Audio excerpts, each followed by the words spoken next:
राख नव्याने जाग पेटू दे आग मराठी आता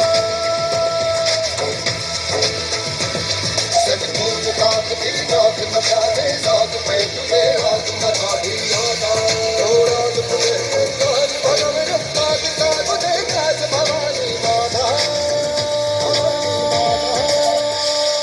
हे राजे जीर जीर हे राजे हे राजे जीर जीर हे राजे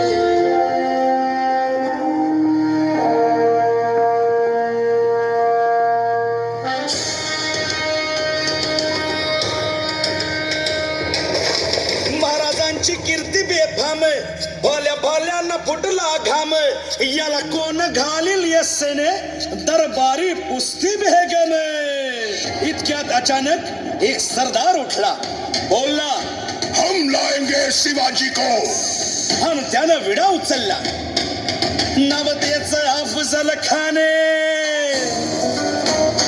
या नवतेच अफजल खाने चिता जागता जणू सहिताने कान बोलला छाती ठोकून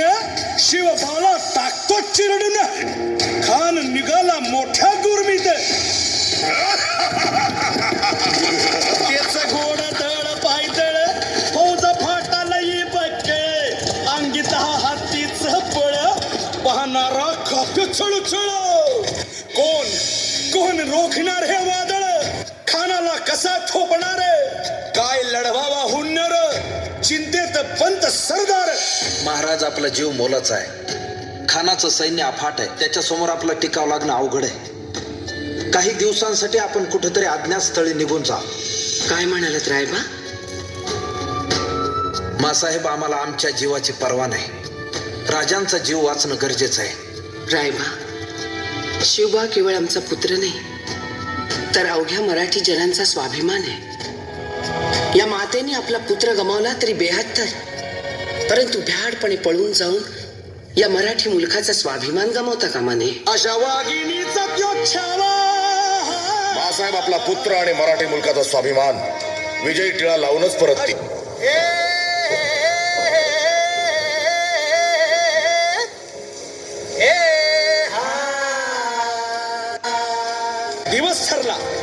दिवस ठरला आणि ठरल्याप्रमाणे प्रतापगडच्या पायथ्याशी खान राजाला पाहून खान म्हणतो कसा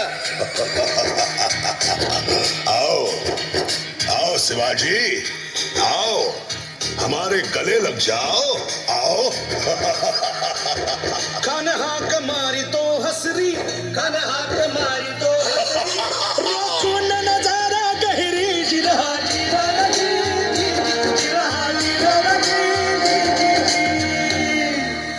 खानानं राजाला आलिंगन दिलं आणि दगा केला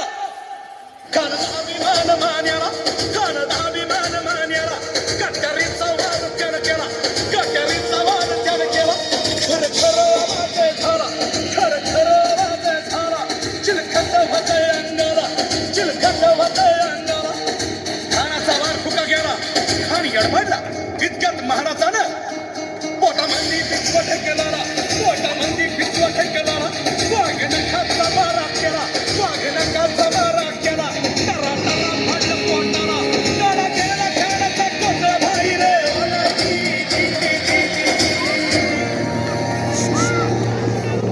प्रतापगडचे युद्ध झाले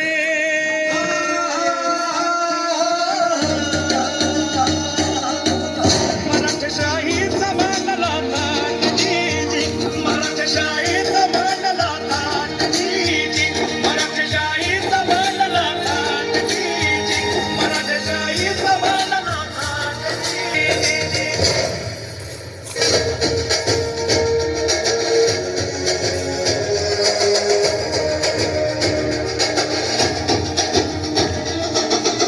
फडकती लाखो झेंडे अरुणाचा अवतार महा विजयश्रीला श्री विष्णू परी भगवा झेंडा एकची हा शिवरायांच्या दृढवज्राची सह्याद्रीच्या हृदयाची